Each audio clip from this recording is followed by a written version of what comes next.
आप देख रहे हैं सत्यता भारत न्यूज, चमक सच्चाई की।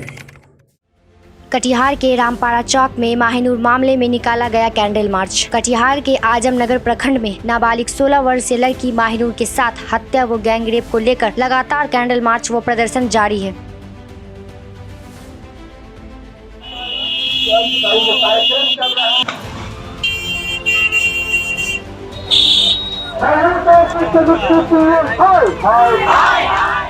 प्रदर्शन कर रहे लोगों का कहना है कि जब तक सभी अभियुक्तों की गिरफ्तारी और फांसी की सजा नहीं होती है, तब तक हमारा विरोध प्रदर्शन जारी रहेगा। हमारा एक ही मकसद है, माहिनूर को इंसाफ मिले।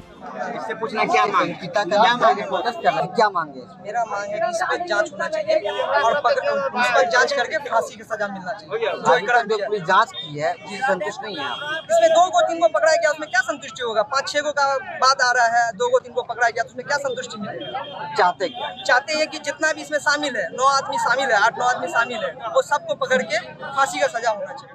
रोड पे उतर आप लोग, क्या कुछ मांगे? जैसा कि आप लोग जान रहे हैं कि बीते दिनों बहन महनूर को अगवा करके उसके साथ गैंग रेप किया गया और कई दिनों के बाद उसका लाश मिला, वो भी किसी बच्चे के खबर करने के बाद उनके परिवार को पता चला। किसी बच्चे के द्वारा खबर किया गया कि आपकी बेटी का लाश उसके कमरे में पड़ा हुआ है, तो वहां जाके लाश को निकाला गया। लोग पूरे देश में प्रोटेस्ट कर रहे हैं, भारत के कोने कोने में जो है प्रोटेस्ट हो रही है, कैंडल मार्च हो रही है, लेकिन सरकार कान में तेल डाल के बैठी पड़ी है। इसीलिए हम लोगों को मजबूरन दोबारा प्रोटेस्ट करना पड़ रहा है। और मैं आज आप लोगों के माध्यम से ये सरकार को, कटिहार के प्रशासन को बता देना चाहता हूँ कि अगर जल्द से जल्द दोषियों को फांसी की सजा नहीं मिली और सभी दोषी अरेस्ट नहीं होते हैं, तो सड़क से लेकर सांसद तक आंदोलन किया जाएगा, चक्का जाम किया जाएगा, सड़कों को जाम किया जाएगा, थाना का घेराव किया जाएगा।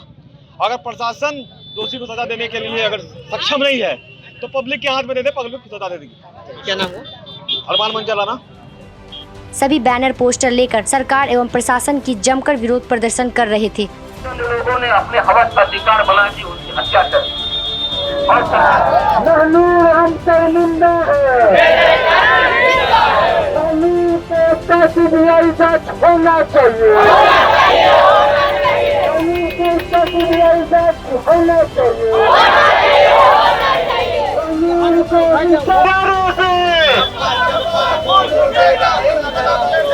अरे दिल्ली जब जुल्म करेगा सत्ता के गलियारों से,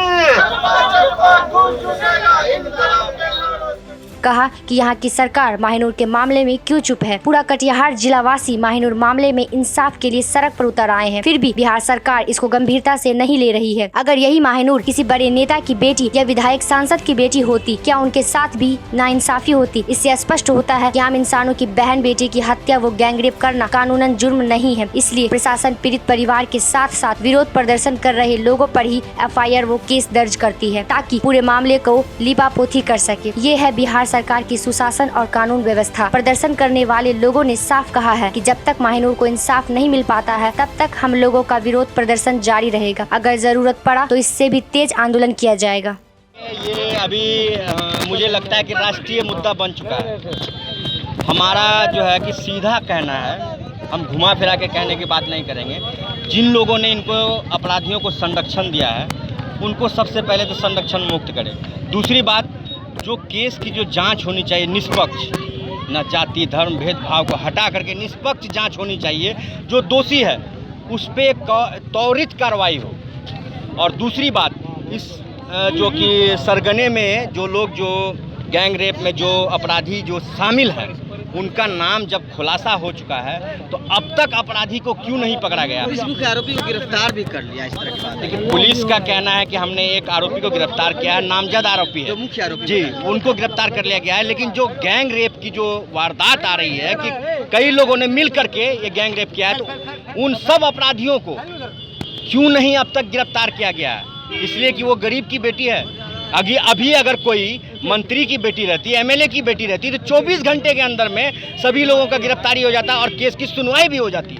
लेकिन गरीब बच्ची है और उसका कोई बोलने वाला नहीं है। इसी वजह से आज निरंतर इसको जो है बर्खास्त करने की कोशिश की जा रही है। और दूसरी बात मैं आपको बता दूं कि जिन लोगों ने प्रदर्शन किया था, उनके नाम पर नामजद 40 लोगों पर केस किया गया है। लड़की के माँ के भी नाम पर एफआईआर किया गया है। ये कहाँ का न्याय है कि बेटी भी उसकी जान से गई और उस पर एफआईआर भी कर दिया गया है। और दूसरी बात, पोस्टमार्टम रिपोर्ट जब संतुष्ट नहीं थे लोग, उसके बाद जो हम लोग सीजीएम से रिक्वेस्ट किए, सीजीएम साहब से जो प्रोसेसिंग हुआ, उसके बाद जो भागलपुर में जा कर के उसका फॉरेंसिक जांच होना था, वो फॉरेंसिक जांच हुआ नहीं हुआ, उसका रिपोर्ट अभी तक जो है क्लियर नहीं किया गया है। ये निष्पक्ष जांच होनी चाहिए और एक पारदर्शी होना चाहिए जो भी जांच हो। ये मिली भगत लग रही है क्या? देखिए, ये सरकार जो सत्ते में अभी जो हमारे डबल इंजन की सरकार है, इसमें कहीं ना कहीं उसके लोगों का मिली भगत है, क्योंकि अभी तक हमने किसी भी सत्ताधारी पक्ष का बयान नहीं सुना है। किसी भी विधायक ने अभी तक बयान नहीं दिया। माननीय डिप्टी सीएम हमारे कटिहार जिला से आते हैं, ना ही आज तक वो देखने गए उस परिवार को, ना ही मिलने गए, ना ही उनकी पीड़ा को सुनने गए। ये बहुत ही हमारे लिए दुखद घड़ी का वक्त है कि हमारे डिप्टी सीएम जो हमारे शहर से आते हैं और उस कस्बे से आते हैं, उस जिले से आते हैं, वो अब तक वहाँ पर नहीं पहुँचे। आरोपी जो एक महिला थी, उन्होंने उसकी मां पर आरोप लगाया है कि उसके साथ मारपीट करती थी। अब मां पुलिस से कोई प्रेम प्रसंग मामला जोड़ने का प्रयास करे, क्या कुछ मामला था? देखिए, जैसे कि आप कह रहे हैं कि प्रेम प्रसंग का मामला है, ये तो जाँच का विषय है। अगर पुलिस निष्पक्ष जांच करती तो अब तक तो क्लियर हो जाता, अब तक तो पूरा ट्रांसपेरेंट हो जाता ना, कि हम लोग देख पाते हैं कि उस बच्ची के साथ हुआ क्या, किसने क्या किया, या किस तरह से उसको जो है बहला फुसला करके या जबरन मारा गया, या किस तरह से गैंग रेप किया गया। अगर पुलिस प्रशासन अपना काम करती तो आज हमें इस तरह से घेराव या इस तरह से कैंडल मार्च या इस तरह से प्रदर्शन करने की आवश्यकता नहीं पड़ती। कटिहार के पुलिस कप्तान से क्या कुछ अपील करना चाहेंगे? मैं तो उनसे अपील करने से रहा नहीं, क्योंकि जो पहला जो कॉल गया था तनवीर शमसी जी का, जो कि वहाँ के मुखिया हैं, उनका कॉल गया एसपी साहब के पास, तो स्पीकर पे फ़ोन था और उन्होंने कहा कि ये आत्महत्या है। एसपी साहब जब उन्होंने आत्महत्या की बात कही, तब जा करके पोस्टमार्टम के बाद लाश को कफन दफन नहीं करके चौराहे पर रख करके प्रदर्शन किया गया। तब जा करके सीजीएम साहब से हम लोगों ने कागज़ बनवाया, उसके बाद जा करके फॉरेंसिक जांच के लिए भागलपुर भेजा गया। अगर पुलिस कप्तान जी निष्पक्ष बात करते हैं या प्रशासन निष्पक्ष काम करती तो आज हम लोग सड़कों पे नहीं रहते। हमें कोई शौक नहीं है। अब क्या कुछ मांगे? हमारी ये मांग है कि दोषियों को तुरंत, जितने भी सम्मिलित लोग हैं सभी को गिरफ्तार किया जाए, उसको संरक्षण देना बंद करे प्रशासन, और वहाँ के विधायक उसको संरक्षण देना बंद करे। और जो डबल इंजन की सरकार है उससे भी मैं कहना चाहता हूँ, क्या ये बात नीतीश कुमार जी के कान तक नहीं पहुँची है? लगातार आज पूरे देश भर में आंदोलन किया जा रहा है। दिल्ली में हो रहा है, हैदराबाद में हो रहा है, पटना में हो रहा है, कलकत्ता में हो रहा है, बेंगलोर में हो रहा है, कर्नाटक में हो रहा है। हर जगह कटिहार की बेटी के लिए इंसाफ मांगा जा रहा है। क्या यहाँ के जज को ये सुनाई नहीं दे रहा है? क्या यहाँ के जिला पदाधिकारी को ये सुनाई नहीं दे रहा है? सब लोग आ रहे हैं और आश्वासन दे रहे हैं। अभी तक जो है, अगर यही मामला, मैंने आपसे पहले भी कहा कि किसी विधायक, किसी मंत्री की अगर बेटी होती तो उसका घर बुलडोजर से तोड़ दिया जाता, घर में आग लगा दिया जाता, उसको उठा लिया जाता। लेकिन अब तक कोई कार्रवाई नहीं की, क्योंकि ये एक गरीब लड़की है, गरीब घर से आती है। इस बच्ची ने मैट्रिक फर्स्ट डिवीजन पास किया, अभी 15,000 रुपया उसका अकाउंट में घुसने वाला है। बताइए कि उसके पारिवारिक जीवन में क्या बीतता होगा, उसके माँ बाप को क्या असर होता होगा। खबरों में बने रहने के लिए हमारे चैनल को लाइक, शेयर एंड सब्सक्राइब करना ना भूलें।